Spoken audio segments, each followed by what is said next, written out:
So, this is really a stunning novel, so congratulations right at the outset. And your narrative mentions the fact that the novel is a delicate bloodline of forbidden love. So we're going to talk about forbidden love because the novel really is an exploration of desire and the shame sometimes that happens in its wake, and what really goes on when you try and seek love in unexpected places. It's also about the law. It's an observation on, Section 377 of the Indian Penal Code, which was decriminalized in 2018.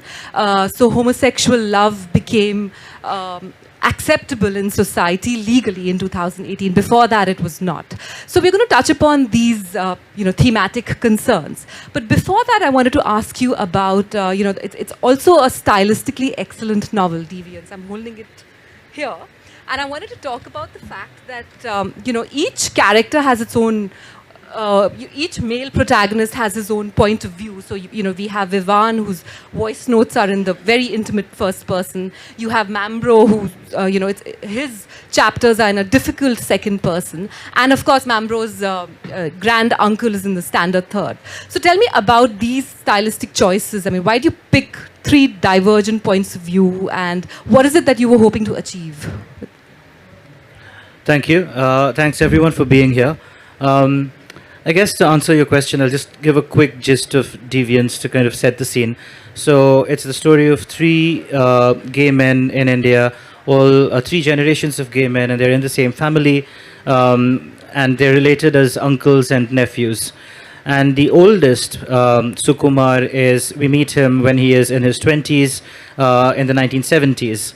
And then his nephew is Mambro, who is a teenager in the 1990s. And then his nephew is Vivan, who is a teenager in the current time. And so the voices kind of have had to reflect how they would communicate, and also how they felt about their own personhood. So Sukumar, for example, is somebody who led a very secretive homosexual life. But because of that veil of silence around his sexuality, there was never a way to talk about himself or express himself. And so his chapters, I felt like, needed a third person treatment. It's almost also like he's not around to tell his story. So it needed somebody else to be telling his story, which, his kind of nephew and grandnephew later kind of unearth his story and talk about it. And so that's where the third person came from. Mambro is second person because he's kind of closer to my generation. I'm a millennial, and I feel like we millennials didn't have the internet, didn't have a lot of that language when we were growing up. But we're still around, and we're still kind of very much, not thriving, but surviving. And we now have the language, we now have the technology, and I find a lot of us, and not just gay people, but kind of everyone, every millennial, is looking back at their lives and doing a lot of kind of processing of their experiences. And so Mambro's chapters kind of turned out to be almost letters to his younger self. Right? If you were to talk to your younger self, what would you say? And so it's addressed to his younger self, and that's why the second person. And then Vivan is a teenager today. And why would anybody else tell his story but himself? He has the technology, he has the tools, he has the language, he has the spunk, all of what you need to he has the mediums, so all of what you need to kind of tell your own story, which a lot of youngsters today are doing. So, I had to hand him the mic and kind of let him speak for himself. So, I wanted to talk about each character's lovers. You haven't named the lovers. They're named X, Y, and Z. Why is that? Is it because the relationships are clandestine? And I also wanted to, as a corollary, talk about the politics of shame that is so central to your novel. It's like the bitter kernel of this novel, that there's a lot of shame involved, especially for Sukumar, whose relationship is entirely secret, and Mambro as well, to some extent. Vivan, of course, is a little more, because his voice is a contemporary one, and but the other two have it really rough. So I wanted to talk about this politics, the politics of this novel. Sorry, what was your first question? Because that was a good question I wanted to The answer. fact that each of these characters has a lover that is Right, nameless, yeah. anonymous lover. You know, it's funny because like sometimes when you start writing, you want to do these fun experiments. Yeah. And you think, fine, I'll insert the names later. I can't think of names right now. Let's just start with X, Y, and Z, and then they stick. And I guess like just very instinctually, I didn't want to name them because of that very reason. Because same-sex love was criminalized for hundreds of years in our country. And we have all gone through, and even today, we don't exist in a society where every queer person can come out and talk about who they're interested in. And so, there is an element of secrecy, there is an element of hidden truths, smokes and mirrors to who you find attractive, who you find fascinating, who would you like to go out on a date with, who are you sleeping with. There's always kind of that stuff going on. And so I found that quite an interesting device. Once I'd written it kind of for fun, but once I'd written that, I felt like that concept really stuck, of not naming their lovers, because the lovers shall not be named. And I guess that speaks to the shame as well, when there are so many layers that you're contending with. You're contending with a legal framework that can come for you at any time. You're contending with social otherization, cultural, historical, in whichever way you see. I think like same-sex love has just been taboo for so long in so many different ways. And you might think you've won one war, and then you find that the battle is raging somewhere else. So you might have told a friend, but then you still have to tell your parents. You might have told your parents and they're okay with it, but then there's you have to walk into the workplace and talk about yourself. So this kind of churn of shame and liberation just never stops. You're always playing that game, and you're always kind of contending with that cyclical whatever behavior, and that really starts to take a toll. So do you think that the law, because you've traced the trajectory of this really problematic law, and by the time Vivan is young and in love, homosexuality has been decriminalized. But do you think that's changed his reality, or that's changed this whole smoke and mirrors situation between gay lovers? Are they still clandestine in their affairs? Do they still need to hide behind, anonymity, hide within anonymity? Vivan's a very interesting social experiment. Yeah. Sexual as well, but social experiment, because I wanted Vivan to have all the privileges. I wanted him to kind of not content with, he's quite well to do. His parents have cushy jobs. He lives in Bangalore in one of those modern fancy high rises. He goes to an international school. He has his uncle as his role model. His uncle is out by then. He has his parents who support him. His friends support him. So, kind of on the surface, everything's going well for him. And I wanted to almost kind of, all things being equal, what then are his concerns? Are all problems solved, or are we still kind of having to deal with, or are there new problems that with every generation we're encountering new problems? And I think Vivan was interesting in that sense, where I think technologies come in such a big way into our lives in general, but especially with the dating apps, and now straight people as well are on dating apps, and they're kind of going through the same experiences as gay people are in some ways. But I feel like that is such a fraught space with these algorithms leading us down certain ways. And as a teenager, what you have to contend with, what you can fall prey to online, is something that we as slightly older people don't quite know how to support our youngsters with, right? So I feel like that for Vivan was a big thing. But the other thing for Vivan was also that sort of like shame and the idea of being on the fringes never fully goes away. Absolutely. No matter how much liberation you have and how supportive your family is, that never fully goes away. So he experiences that in different ways throughout his journey as well. But I will have to say that, like I said at the start, that Vivan is extremely privileged, and that was intentional. And somebody actually wrote to me and said, "My experience, I am Vivan's age, but my experience is much more similar to his previous generations because I don't come from a place or a family or a social setting where I can be out and proud like Vivan can." And so Vivan's in no way reflective of what's happening in every gay person's life in India today. In fact, why don't you read from Viman's sections, because it's a very frenzied, deeply frenzied, chaotic voice, and it's also a very graphic voice. So would you like to read a little bit from... I'll have to borrow your copy. Yes. Read from 69.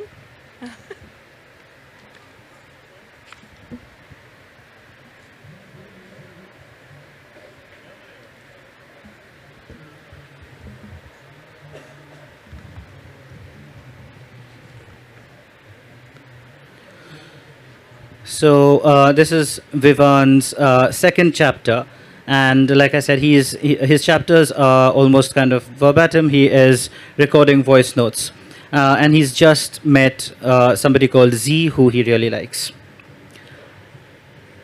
Mic testing, 1, 2, 3. Hi peeps, it's me again. My parents are out and the prep for my next exam is done, so I thought I'd get on with the story. I left you hanging last time, didn't I? Right, so Z and I were now seeing each other quite a bit, though knowing how cagey he was about following norms, I didn't ask if we were boyfriends or exclusive. I figured he'd flip, and because he spent a lot of time with me, like a lot, I couldn't see how he could be spending time with anyone else, given he had school and his band and other stuff going on. For all his rebellion, Z was quite a romantic. He texted me good morning every day. He kept track of what was going on in my life, my class tests, my presentations and projects, my tiffs with friends and teachers. He took me home one afternoon, and his mother was sweet. Beta, eat this, beta, drink that. But then she left us alone, and when we were making out, I was worried she had her ear to the door, but likely not. I couldn't tell if she was cool or clueless, but that was Z's problem, not mine. Sometimes Z waited for me after school. Not at the gate, but a little further down, under a tree, fidgeting with his tie. I'd be so turned on seeing him in his school uniform, I'd bring him home and start stripping it away. Ease up, yo, Z snorted. It's a school uniform, not a soldier's outfit. Later, we'd laugh about how Princey would lose her shit if she found out that I had a fetish for the blazer of the competitor school. We went for a trek to the Bulgod Hills one afternoon, and lying in the high grass on the slope, under the soft sun, Z properly kissed me, like legit. And we kissed for so long that we missed the last bus and had to hitch a ride back, which was quite adventurous, like in the movies. And I fantasized that the man in the car would try to rape me, and Z would fight him to save me. But the guy turned out to be an average IT dude. He even stopped midway to take out his laptop and edit some code and send to his manager. When I later told Z about my imaginings, he joked that if the guy intended to rape anything at all, it would be his laptop. So, it's clearly a deeply sensual novel, and I also feel that the sensuality of your prose seeps into the cityscapes that you've attempted, Calcutta and Bangalore, and especially, the grand old city, which is Calcutta, and the way X needs dough. I found that very evocative of, it seems to mirror everything that Sukumar feels for his lover. So you want to talk about this building of cities which seem to mirror human emotions, and that, this intermingling of cities and feelings. You want to talk about that? Yeah. I mean, one of the things I also didn't do is name the cities. Yeah. So I found these kind of epithets. Yeah. And that came from the same place as, when I didn't name the lovers, I thought, how about, again, it was a literary experiment that ultimately stuck.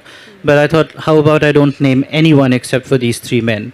Because in some way, this novel is also an attempt at, historical correction. Yeah. And these men haven't ever had the spotlight. Their stories have never been told in the sort of unflinching gaze. Yeah. And how about I kind of keep everyone, so none of the other characters are named as well. Everyone's in relation to them. His nephew, his mother, his sister. And so that was the same with the cities. I thought that Sukumar is such a romantic at heart. Yeah. He's one of those where, the kind of romance you probably can only have when you're keeping something secret. you know, like once it's out in the world, a lot of practicalities show up. Yeah. And, you know, it's horrible to keep something secret, but I think that it does kind of, you know, provide a setting for that sort of romance. And in that sense, Calcutta is quite old world. It is very romantic. And Sukumar is also into sculpting the idols of the Durga, goddess Durga. Yeah. And so where else to situate him other than Calcutta? And that plays such a huge role in his kind of evolution as a character. He is, he is a sculptor at heart. Even though he has a job of a teller at the bank, because that's what he needs to do, because he doesn't come from money. But so that's why Calcutta.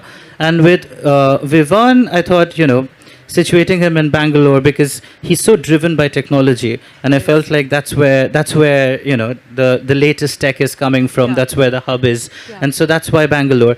And then Mambro is kind of he's kind of nowhere. He's sometimes here, he's sometimes there, and that's also, I feel like, the truth of my generation. In a way, we were coached to leave, we were coached to move around, we were coached to kind of follow the job, follow the partner, follow opportunities. That's the story of the Indian millennial, and so we're not rooted, we don't belong anywhere, and that's why Mambro is kind of all over the place. So on the subject of the Indian millennial, because Mambro, he is a little lost in limbo. He watches a lot of films, so there's a reference to Fire. And Fire is the first time he actually sees a gay couple that looks like him and speaks like him on the screen. And there's a reference to Ismat Chughai's Lihaf as well. So what are the films that you watched that sort of shaped your craft as a writer, the films as well as some of the books that you may have read that shaped you as a queer writer, as a writer of queer fiction? I mean, I watch a lot of films, so I guess like subconsciously I'm always imbibing something, ways to do things and ways to not do things as well. As when you read a lot or watch a lot, you're always kind of learning what you would prefer, what you're inspired by, but also stuff that you just don't agree with and you'd never do, right? But Fire was very, very pivotal for my generation, because I remember going to, and in fact that little part about Fire is very autobiographical, because I went to watch it in the theater. It was the first film of its kind that had released. It had a very short running time, because there were all these protests and people were burning effigies of Shabana Azmi and Nandita Das.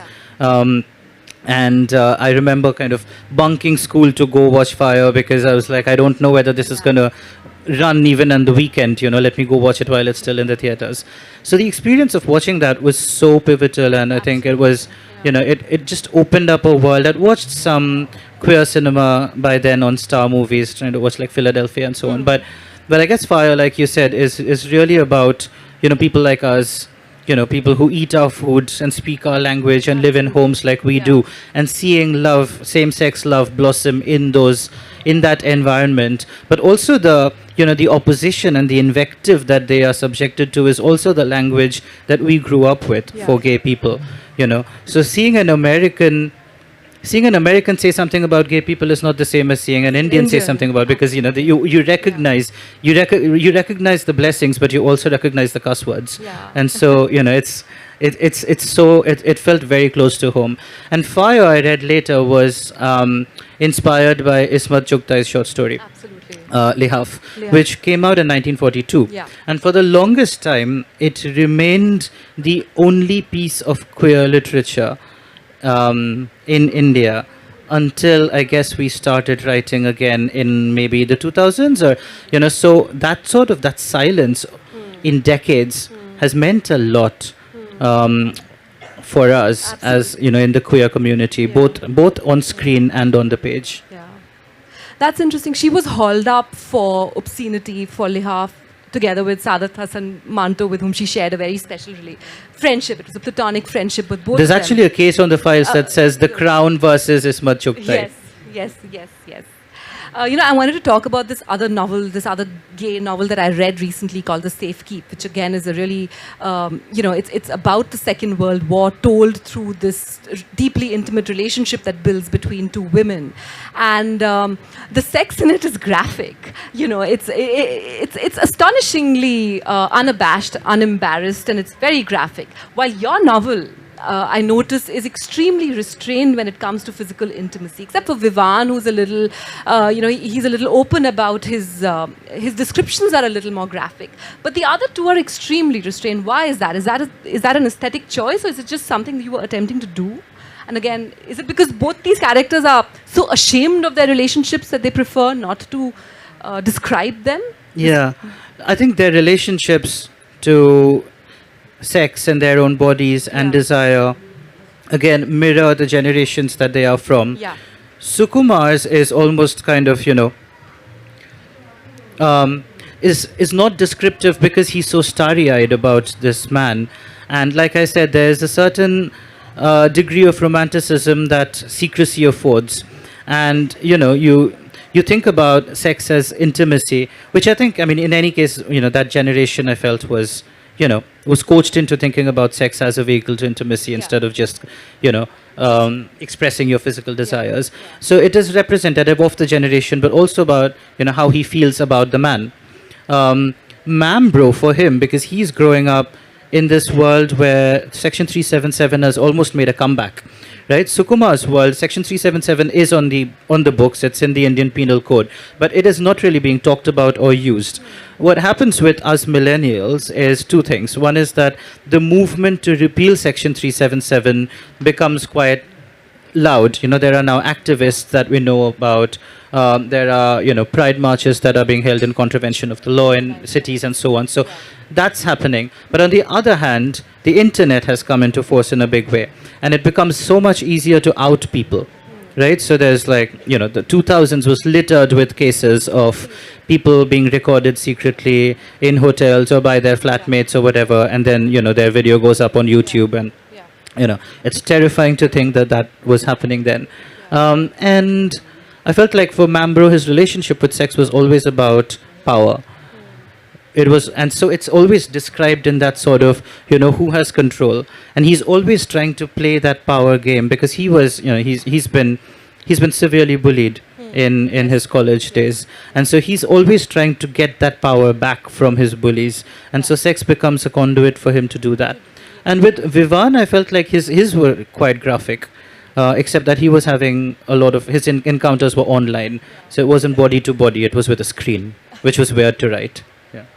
So in writing gay characters, often we slip into stereotypes. It's very difficult to navigate that. It's a difficult terrain writing gay characters. Sometimes you may exaggerate feelings or moods, and you may end up writing a caricature that doesn't feel real on the page. So what is it that you do? Is there something that you do to be able to avoid these slipping into stereotypes and to create characters that have a real emotional register? Is there something that you deliberately avoid when you write? I guess, yes and no. I guess like the fact that I am gay myself makes it much easier to write gay characters because I don't have to think of them as the other. Yeah. So I don't have to think of whether I'm caricaturing them or exotifying them or, I know that lived experience. I know people who are gay.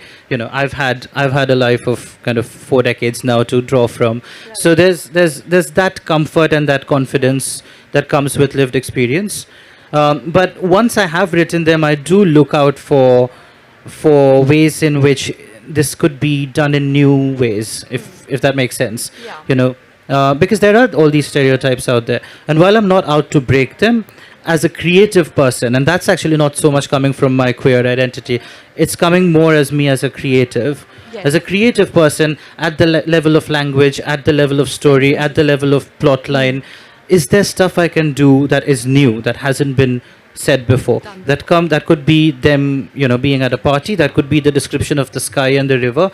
Every time I'm kind of challenging myself to slightly push the boat out a little more. Would you like to read a section that you find most evocative? Perhaps Sky and River? I don't know. Oh, Either God. Sky and River or Sukumar. Or Let's see. 69, 15.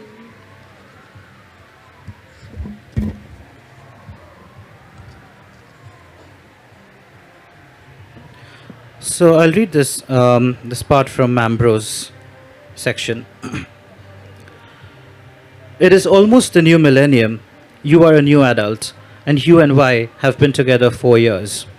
The passing of time is difficult to capture. How does one stem the flow of water? 4 years, you feel love every day, from the tips of your fingers to the breath leaving your nostrils. The little bird sings until its heart is full, sucking up all the oxygen that is its destiny. 4 years of rushing back to his place after school, of exploring each other's bodies, opening up those closed off pores, letting his scent meld into yours, yours into his. Him sneaking into yours when your family aren't around, of telling each other everything, of studying for exams, of devouring movies of all stripes.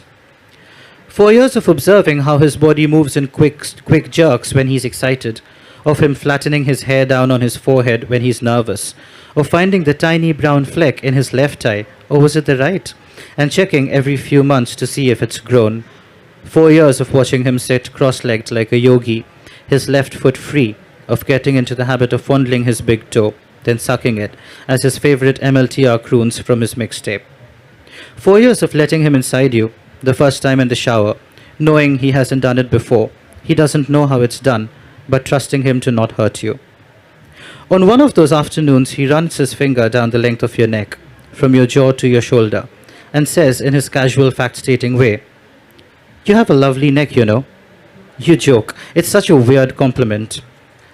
It's the first nice thing he said about your looks, but really, is this the best he can come up with? He juts his head back and surveys your neck like an engineer at a building site. It is beautiful, the way it's so lean and graceful, the way your head sits on it, the way it curves at the nape, makes me want to tuck my lips in there forever. You don't know this yet, but you will look at your neck in the mirror all your life, feel beautiful even when it is attenuated and wrinkled.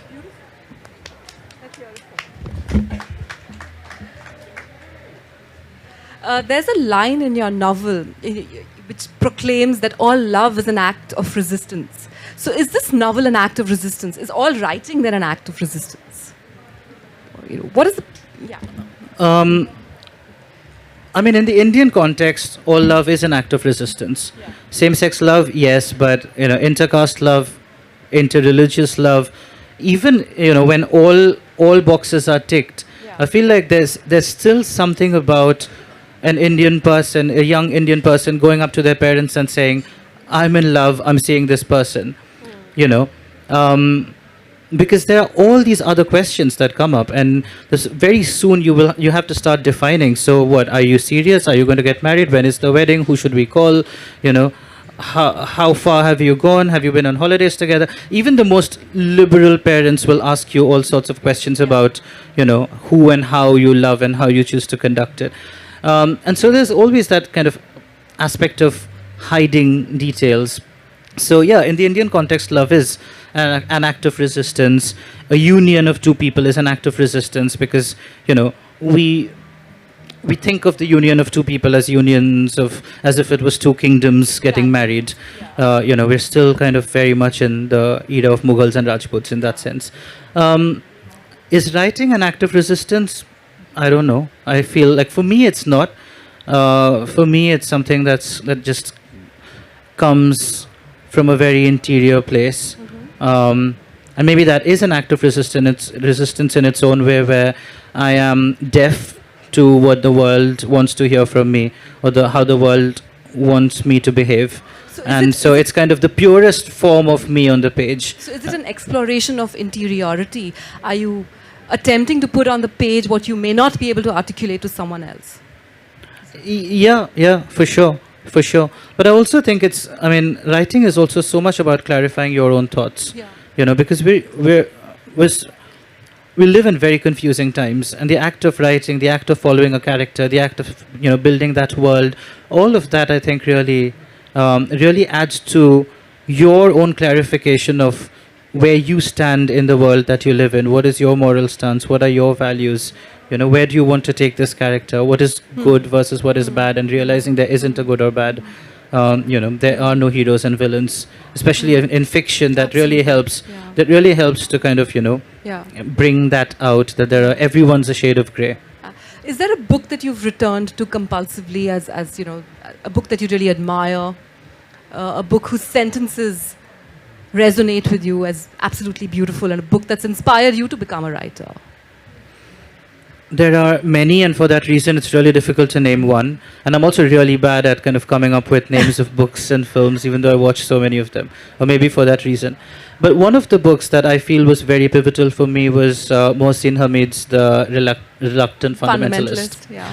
And I was in my early 20s, and when I read that, it really felt like, a global subcontinental voice Yeah. in very crisp language Yeah. that could talk about us as people with as much pride as us trying to integrate with the rest of the world, which is what I think like our generation was in those kind of late 1990s, early 2000s. And it really spoke to me in a way that I don't think any other book did. And I haven't actually reread it, I think, for a reason. I don't want to be disappointed. I don't know what I'll think about it today. But it did its job. And, when I read it, I felt like, well, this is something, I would like to write as well. Like, this sort of, subcontinental fiction that is speaking to pretty much anyone who wants to read this book. Yeah. I wasn't going to ask you this because I haven't listed it, but do you want to talk about the women characters in this novel? The fact that a lot of them are very supportive. For instance, Vivan's mom is an extremely liberal support, but she's very privileged as well. What about Sukumar's mother? She's like a bastion of love in the house. Do you want to talk about the women characters in Deviance? Yeah. I mean, I probably speak for all gay men when I say that what would we be without the women in our lives? Yeah. And they come in different forms. Some of us have really good friends. Some of us have really good sisters. Some of us have really strong mothers. Yeah. Could be a teacher, could be a neighbor. Yeah. But honestly, I mean, I feel like women play a very, very important role. They help to kind of break through that a very masculine world that we live in, and open us up to sensibilities that we don't necessarily see in straight men. And therefore we start questioning our own masculinity when we don't see it in our fathers or brothers or classmates. And so every generation in this book also has some very strong women. They're not always in support. So each of the women also kind of goes through her own journey. Sukumar's mother probably never comes around. Sorry, spoiler alert. Mambro's sister. Yeah. But it's also interesting because they're connected as uncles and nephews. You see the women as younger women in the previous generation, and now kind of older or grown up in the next generation. And so you're also able to see that arc of how they've grown And how they've how they've changed. evolved, Yeah. but also what they couldn't do for their brothers that they can now do for their sons. And I thought that was a very interesting way to think about Yeah. those characters. Yeah. Thank you. I'm done with my list of questions. If anyone else has anything to ask him, this really evocative book. I would like to ask you a generic question.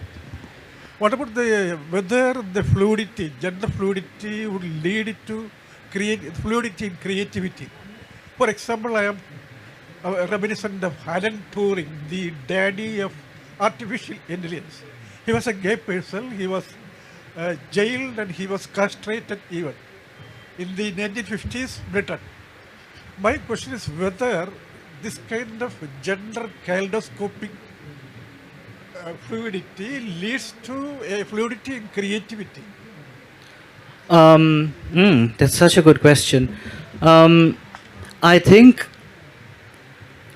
I think there's enough kind of anecdotal evidence. I don't think there's any statistics out there to say that queer people are more creative than non-queer people. But it does seem anecdotally, if you look at the world of arts, it is littered with queer people. So it does seem like queer people have more need to express. I mean, it's both comes from the need to express, but also, the what they have to say as well. But I do think that if you do live your life on the fringes in any way, and it doesn't always need to be, the queer spectrum, it could be any spectrum. If you do live your life on the fringes of something, if you don't feel yourself fitting into the mainstream, then the lens through which you're looking at the world is very different, and therefore, you probably have more to say. You have more of a critique. You have more observations because you're not just going with the flow.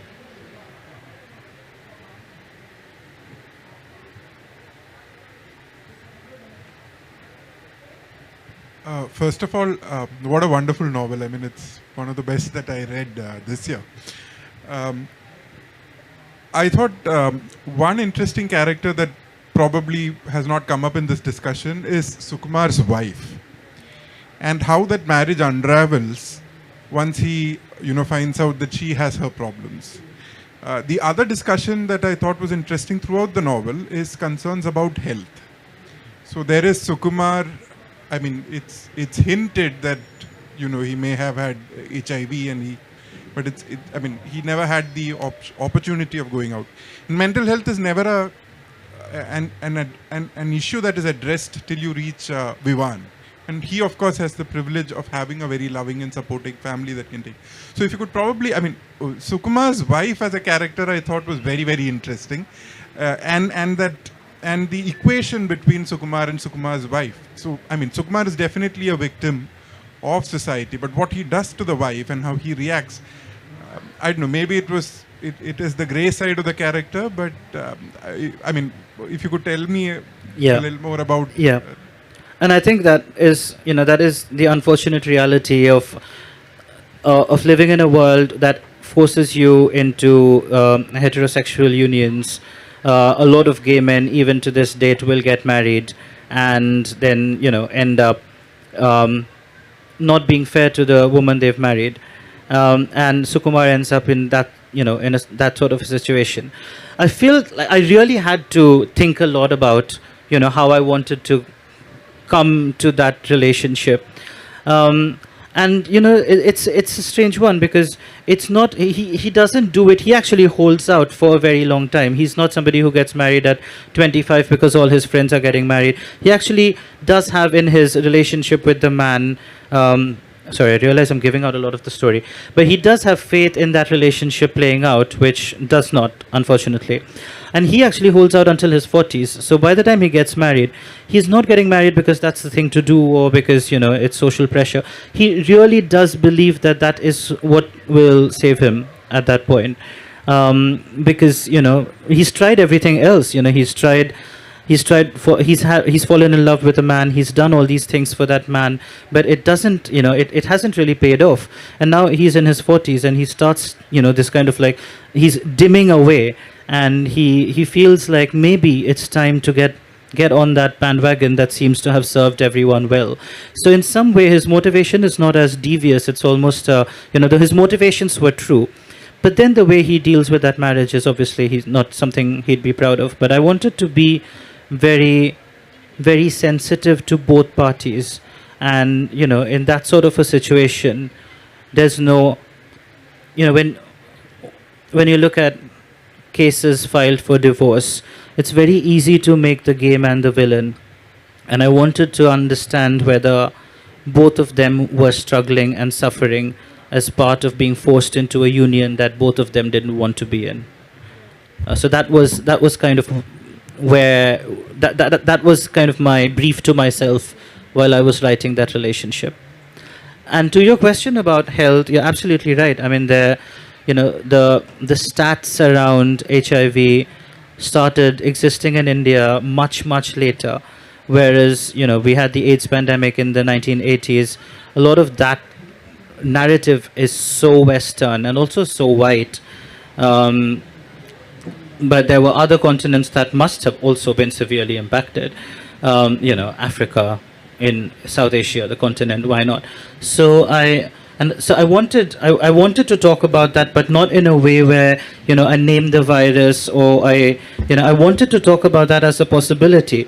And we, in the queer community, we know of older men from the 1980s, from the 90s, who are no more, and we find ourselves wondering, was it HIV? But there was no way of knowing because even if there were tests available, going out and getting tested was such a taboo. When I was growing up, I didn't even know that I didn't even know there were sexual health clinics, so I don't know if there were at all, the way we can, walk in and get tested nowadays. And so I wanted to talk about that evolution of sexual health and associated with that mental health, of how every generation, has had more language, more access, more information on how to deal with sexual health in a way that the previous generation just did not. We have time for another question or two.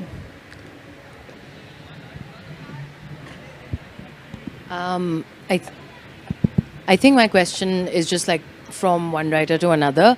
What were some parts? Okay. My question is, what were some parts in the book that you felt was very difficult emotional terrain for you to navigate, assuming that some of it was also from your personal lived experiences? And I think I'm interested in this as another writer. How did you kind of deviate yourself from what you were writing on page and your own kind of psyche? And did you even manage to differentiate at all? Mambro's character is kind of my generation, and so a lot of it is from either my lived experience or lived experiences of friends, people I know, people I've heard of, newspaper reports, stuff that was going on in our world at that time when, we were in our teens, in our 20s, and the fight for 377. 377, for those who don't know, criminalized gay sex. It was decriminalized by the Delhi High Court in 2009. It was recriminalized by the Supreme Court in 2013, and then finally decriminalized in 2018. And that trauma of being recriminalized, you finally realize in 2009, we were out, we started telling colleagues, a lot of us came out to our parents, only for 4 years later to go back into the closet. I think there's kind of that social reality of what do I do with the fact that I've come out now I'm back to being a criminal. But I think there's also like national trauma. There's kind of, I think that one singular event, because it meant so much to me, almost eroded the trust in the Indian legal system, which until that time I had held in very high regard. That I as a citizen cannot trust that the law, I know that the law doesn't work for me on multiple counts, but the progress in the law is for good, is permanent, will stay, that I can be put back into my box very quickly. And I think all minorities, in wherever you are in the world, it's that's game of 2 steps forward, 1 step back that we are playing. And be it immigration, be it religious minorities, I feel like we're all in that rigmarole. So I actually did not try to protect myself at all while writing those chapters. I went for it, and I was crying. I was very impacted, and I believed that was the only way that I could do justice to those chapters. If I was trying to keep a part of myself away, locked up, then that would show on the page. My reserve, my coldness, would come through on the text, and I didn't want that. So I kind of let myself go. I do have a very strong support system. I have a partner, I have very good friends, I have parents, a sister. So, I do have a support system that I can lean on. But for the time that I was writing, I really did not try to stop myself. And for a lot of people, I think making yourself that emotionally vulnerable is probably risky. I did not feel it was for me, so that's not something I would recommend. So as a writer, please check your levels of emotional resilience before you do that for yourself. There's this other part of the novel that we never really delved into, which is about how different generations interact with one another. So how Mambro and Sukumar develop this relationship, which gets timed because he passes away. So there's a lovely section in which they're walking down Calcutta, and he says he's going to buy some sweets. And Mambro says, I really must come and meet Mamu more often, and then that's the last time he sees him. While then Mambro has this relationship with Vivan, which is far more open and friendly. Do you want to talk about how these different generations interact with one another? Because it's something we missed out. I mean, that's, I think, the truth anyway. The way we interacted with our previous generations is not how I see my friends, interact with their children. That's not how I speak to my niece. the way I spoke to my uncles and aunts. So that's happening, I think, as a function of kind of the, you know, the generational opening up. But especially in the queer community, if you knew somebody who was possibly gay or lesbian, you know, and doesn't need to be in the family, could be a neighbor, you know, could be a closeted teacher. I look back now and I feel like it was such a missed opportunity to not be able to have that conversation. And what I could have, you know, gained from that, and what I could have learned from that, and what, you know, the stories that I could have taken with me through my life, even when that person is not around anymore.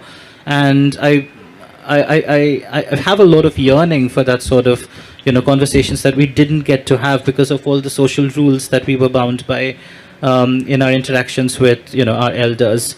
And I really hope that, you know, we are really open with our next generation. We are having really easy and difficult conversations with them. But I hope that also kind of, you know, as they are growing up, that kind of translates to more, and we're really able to sit down with them and unpick some of their, you know, inner thoughts and confusions and help them through it, or just be there for them, you know, be a sounding board.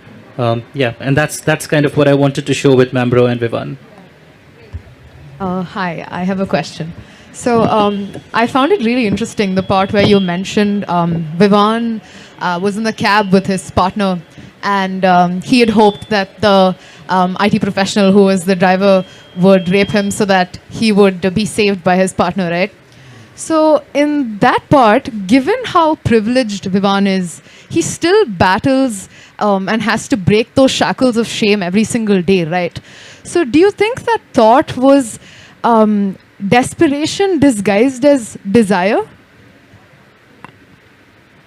By the way, I have to start this by saying that I absolutely I use the word rape in there. I do not use it easily in my daily life. I use the word rape because Vivan is a 17-year-old, and I did have to mirror his way of speaking. And my editor flagged it up many times to say, "Do you really want to use this word? Can you replace it with something else?" And I said, "No, I've been hanging out with 17-year-olds as research for this book, and that's how they speak. So I do want to keep that lingo going." That's a very interesting question. I feel like there is in general an element of titillation, isn't there? Like you're with your partner in a car with a stranger, you don't quite know where this will go. This is also a very new setting for him. You know, he and Z have only met at that time a few days ago. So I don't know if that is a sense of threat disguised as desire. I guess if you as a reader felt that way, then I'll let you go with that. I didn't think of that actively. But that's also the beauty of writing a book, because once it's out in the world, every reader brings their own lens to it. And, you know, sometimes as a writer, you might not have thought of something at all, which the reader picks up.